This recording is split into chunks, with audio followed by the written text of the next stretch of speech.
Hello viewer, the Nameless Scholar here, and welcome back to more Age of Sigmar lore. In this video, I will be talking about the Sylvaneth. Before I begin, if you want more Age of Sigmar lore videos, check out my channel and other videos. I would be grateful if you liked, commented, and subscribed as well as shared this video. My purpose is to prove that Age of Sigmar is more than just the game that killed Warhammer Fantasy. The Sylvaneth are an interesting bunch. On the surface, they just look like Wood Elves 2 Electric Boogaloo. Well, that's not true. Now, there are things that remain from the Wood Elves, mainly the tree ants, but that and a few minor things. But that's about it. The Sylvaneth are not elves. They are literal wood creatures. They are made of bark, and have sap for blood. Not only that, they are not hive mind per se, but all of the Sylvaneth are linked by what is called the Spirit Song in Mind and Soul. For those who know StarCraft lore, the Spirit Song is essentially like the call of the Protoss, a network that bounds all of the Protoss minds so they would be as one. The Spirit Song is also their language, which also acts as a melody. For the non-Sylvaneth, this song sounds more like a cacophony of noise, and can even hurt them should they be corrupted by chaos. So are the Sylvaneth similar like the Protoss. The Sylvaneth also sustain themselves via photosynthesis. Unlike the Protoss, the Spirit Song has limits. It is the strongest in Gyren, and a Sylvaneth that leaves Gyren is severed from the Spirit Song.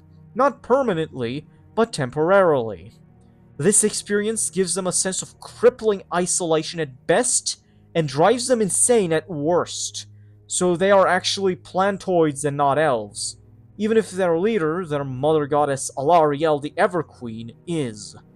Which is where the misconception comes from, that they are just Wood Elves 2.0. Well, not really. Sylvaneth live longer lives than humans, and when they die, they leave behind what is called a Lamentary. They contain special memories of Sylvaneth past. They are then planted on a soul pod grow. There are also the soul pods, which is how they reproduce. They essentially recycle souls, creating new individuals, which this practice naturally infuriates Nagash. Of course! The Sylvaneth can vary in height from 5'11" to over 10 feet, which is remarkably impressive. Their origin is that Alarielle found herself alone in Gyren, the realm of life. At first, she was content with her solitude, but like all gods, she wanted to create in her image, and so, by using the seeds she had from the world that was, she created the Sylvaneth. She created them in her image, and the image of a people that once lived in the times of the world that was, now forgotten. The Age of Myth was a halcyon era for them, led by their mother goddess, even settling to other realms to ensure the balance of nature there, even if again, the separation of the Spirit Song was a very big inconvenience, and it didn't take long for the Everqueen to join the ranks of Sigmar's Pantheon of Order. She was even willing to set aside old grievances that happened during the world that was, with other figures of the Pantheon, particularly with Malarian and his mother Morathi, which was not a goddess yet at this point. As the Age of Myth came to a close, the Sylvaneth were becoming disharmonious, attacking any stranger at the woods, making the mortals believe that Alarielle is a mercurial goddess that cared only for her nature. Then the Age of Chaos happened. The home of the Sylvaneth, Gyren, was attacked by the Father of Plagues, the Chaos God Nurgle. For him, it was personal. Not only did he want to turn Gyren into a rotten realm in the material image of his own realm, he is obsessed with Alarielle the Everqueen for reasons known only to him and her. Should you ask why, it might be the only thing that will ever send her into a raging frenzy. If you want the details of what happened at Gyren during the Age of Chaos, check out my video on the Maggotkin of Nurgle. Suffice it to say, the Sylvaneth almost lost. Alarielle had entered into a stasis at her final bastion of Aetherwild. This happened after the Battle of Tears, where Kurnoth, a deity of the world that was, and consort to Alariel fell. The Sylvaneth were reduced to a small pocket of resistance, and almost all humans were either killed or had taken to the worship of Nurgle as a means of survival, forever damning themselves. Then the lightning struck. Gyren was the other realm where Sigmar's Tempest struck the strongest. In a flash of lightning strike, the Stormcast Eternals came and started to suddenly push back the Nurglites to the edges of the Everspring Swathe. While they were to seek out Alariel, they accidentally revealed to the Maggotkin the position of Alariel's chrysalis. The forces of Nurgle fought long to claim the Ever Queen, but they were too late. She emerged from her new war form, and the Nurglites were given a humiliating defeat. To add salt to the open wounds of the worshippers of Nurgle, which already feel no pain, at the Battle of Genesis Gate, the Everqueen defeated the three Glot brothers, and then purified the Realm Gate that connected Gyren to the 8 points, and then sealed it. Ever since, she has renewed his pact with Sigmar, and the Four Seas were planted. The three cities in Gyren, which are the Living City, Phoenicium, Greywater Fastness, and of course, Hammerhall Gyra. Then the Soul Wars happened, where the Sylvaneth were fighting a losing battle against the Ossiarch Bone Reapers and the Nighthaunt, which would corrupt their realm roots, which are interconnected pathways to the other realms which the Sylvaneth used. For every Bone Reaper slain, they would lose more, and they started to be at the back foot again, until the climax and the end of the Soul Wars, where on Mount Avalanor of Hysh, Archmage Teclis defeated Nagash. Meanwhile, in Invidia, Manfred von Karstein was trying to turn the Realm Gate, referred to as the Bleeding Gate, into a portal straight into the Shyish Nadir, and they fought so viciously that the Mortarch of Night had to retreat, and the plan failed. Alariel gathered her Sylvaneth at the Oak of Ages Past, a giant tree strong in the wind of Gyren that traces its origin back to the world that was. It was Alariel's former seat of power during the Age of Myth. Throughout the Spirit Song, Alariel sang a potent song full of jade magic. The Oak of Ages Past rose and sprouted. This first played all across Gyren. Then the war song Revenants awoke. Alariel sent them across the realms so that the Rite of Life would spread all across the realms. Meanwhile, helping the Dawnbringer Crusaders of Sigmar. Some genuinely admired them. Others used them as tools to reach their destination, killing them so that the mortals wouldn't destroy nature. They would often clash with the Lizardmen, for the Rite of Life was not a part of the Great Plan. When the Rite of Life spread across the realms, animals went berserk. The death energies of the Necroquake were sapped, mostly.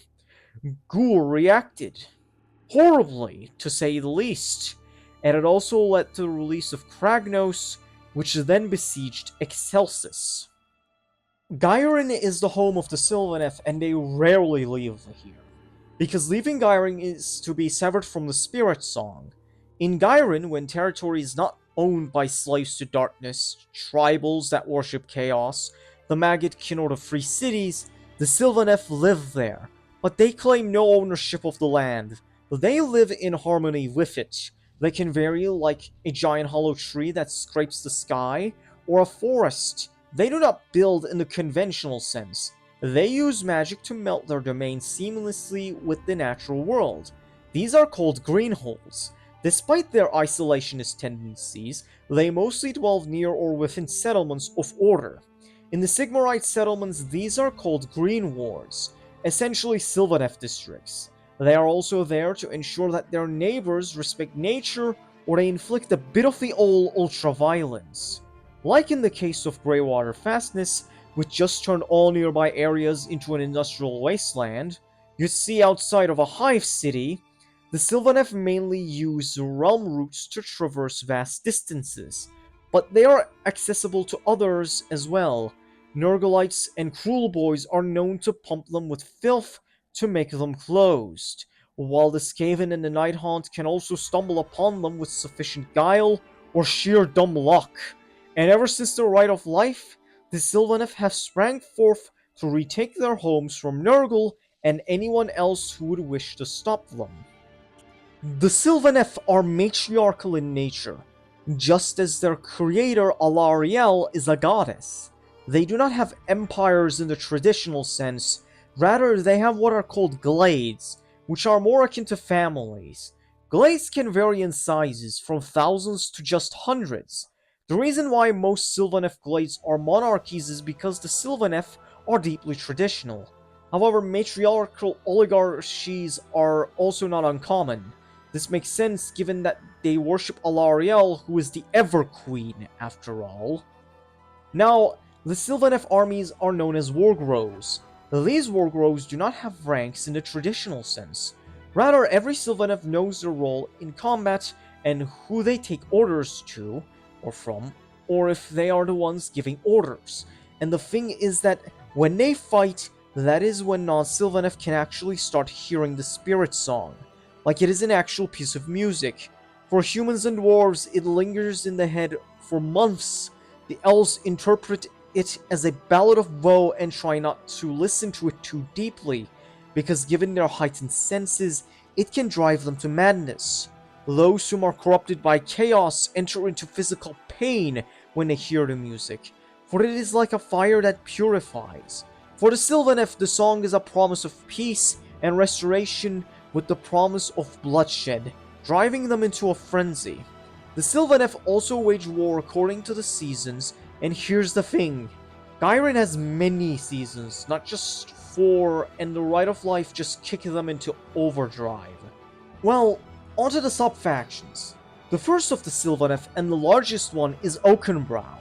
They are practically Alarielle's right hand, and when a royal moot is called, the largest amount of attendants come from Oakenbrow, and their leader, a Shree Lord by the name of High King Ralof, is known to advise Alarielle in the greatest of matters.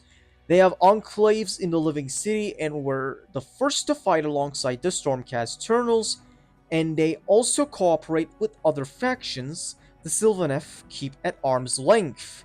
They are even more traditional than others, revere history, and it leads them to have a tendency to keep grudges, especially with the outcasts.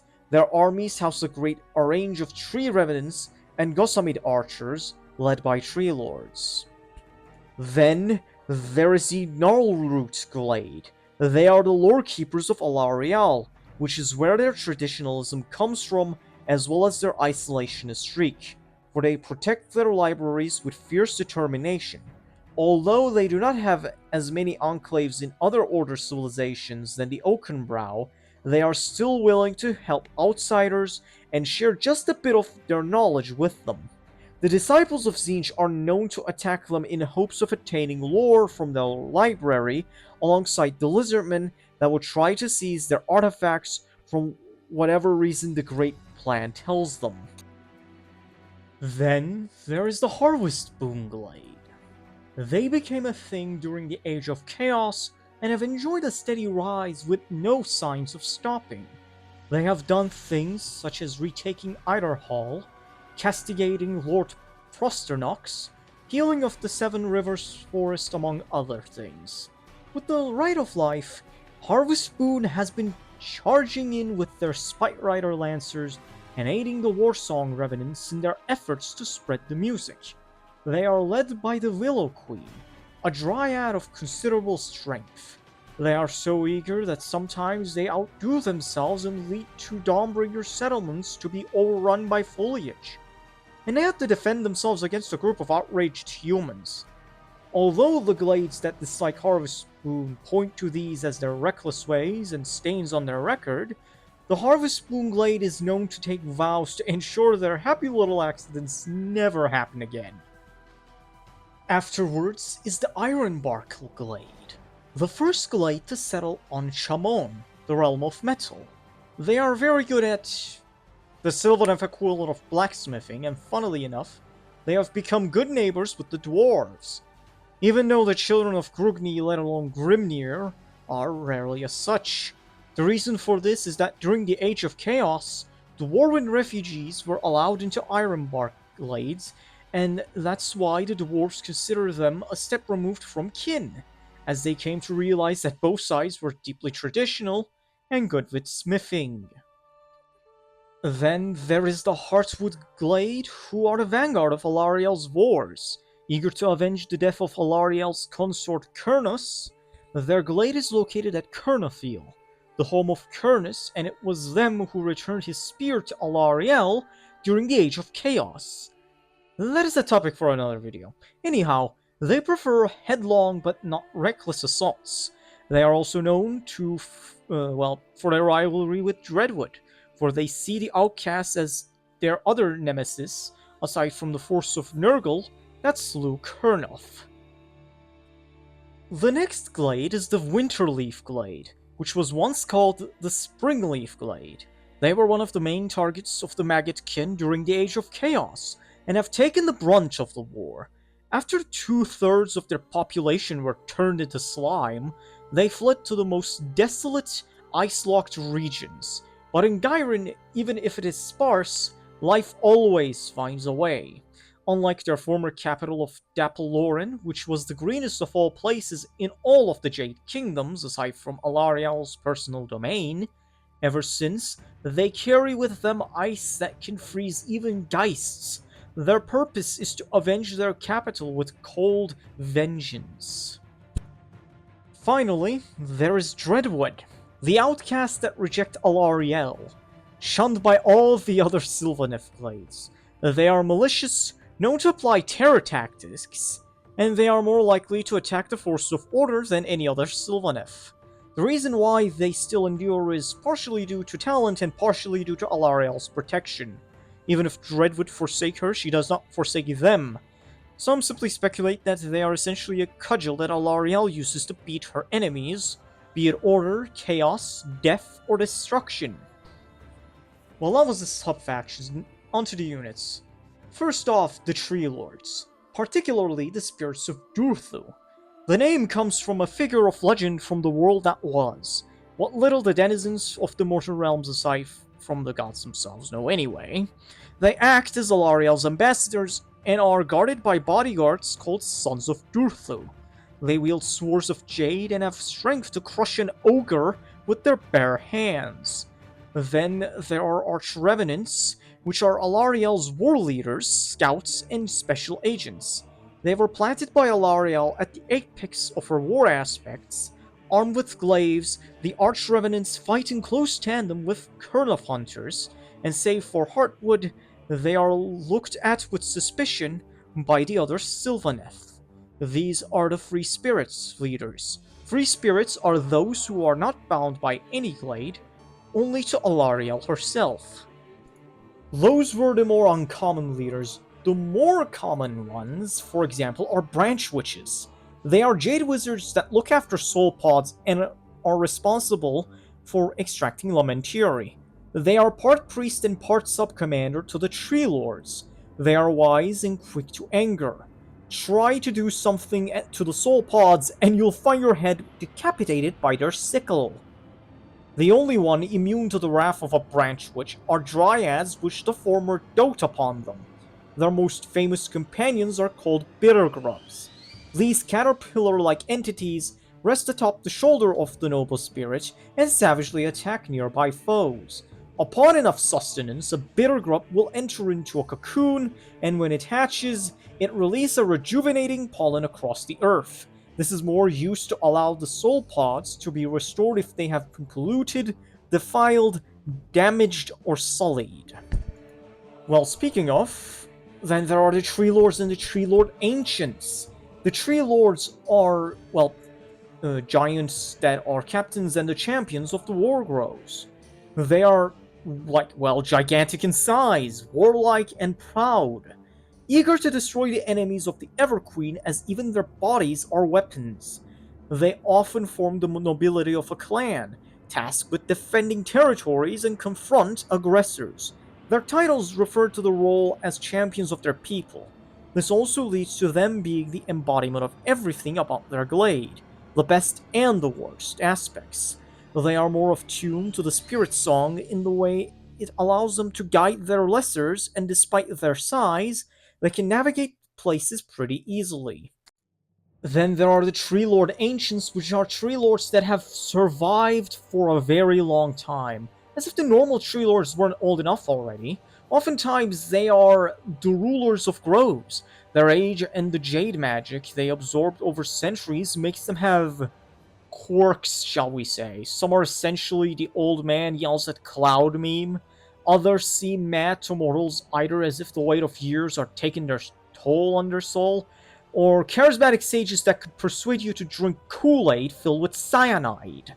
Regardless, their power over the Jade Wind is very powerful. For the leaders, there is finally the Warsong Revenant, which became a thing alongside the Rite of Life. They channel its energies through their ornate flutes. The song is tuned to the Spirit Song and it rejuvenates other Sylvaneth, so they have become highly valuable to Sylvaneth forces. While the forces of chaos perceive it as a terrifying cacophony of noises that even Slaneshis do not enjoy the pain of, because its pure nature is too much for them, for they are like a mirror which traded beauty for ugliness. Now enough about their leaders, let's talk about their soldiers, starting with the free spirit ones, like the Kurnoth Hunters. They are considered strange by other Sylvaneth, as their soul pods were planted right after Alarielle's metamorphosis into her war aspect.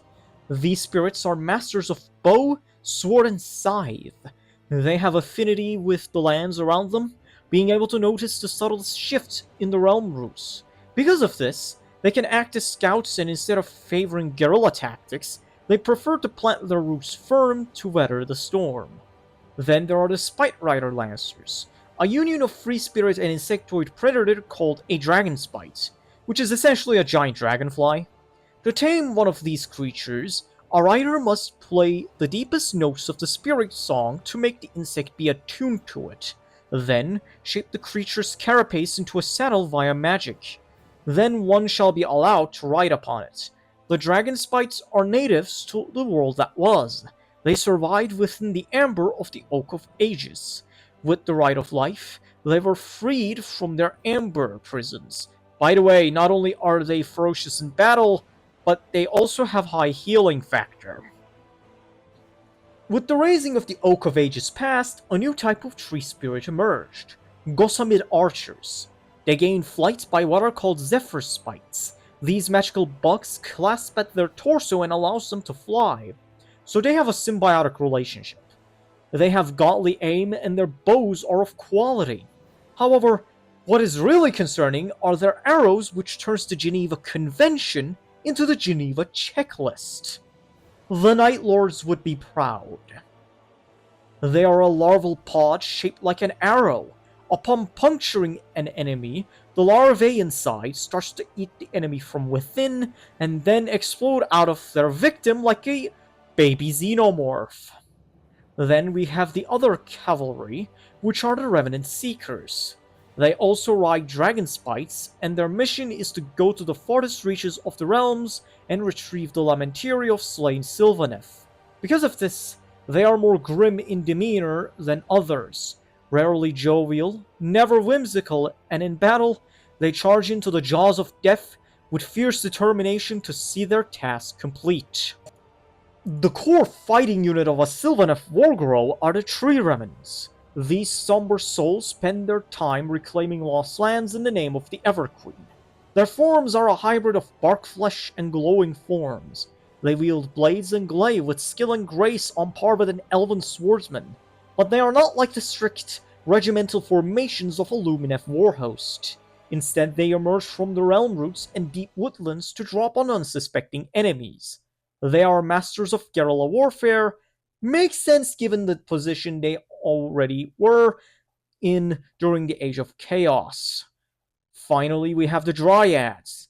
Once peaceful, the Age of Chaos and all those time in war have made them bitter. Most tree-like in appearance, they do not bear Lamentary and are less attuned with the spirit song. When they die, their soul returns to the soil. The Age of Chaos have weeded out the meek. The remaining are not soldiers, but killers. Go to their groves uninvited, and you will be greeted with a bit of the old ultra-violence. For them, there is no such thing as innocence, only degrees of guilt. But even then, they are not as malicious as the outcasts, even if highly mercurial by nature.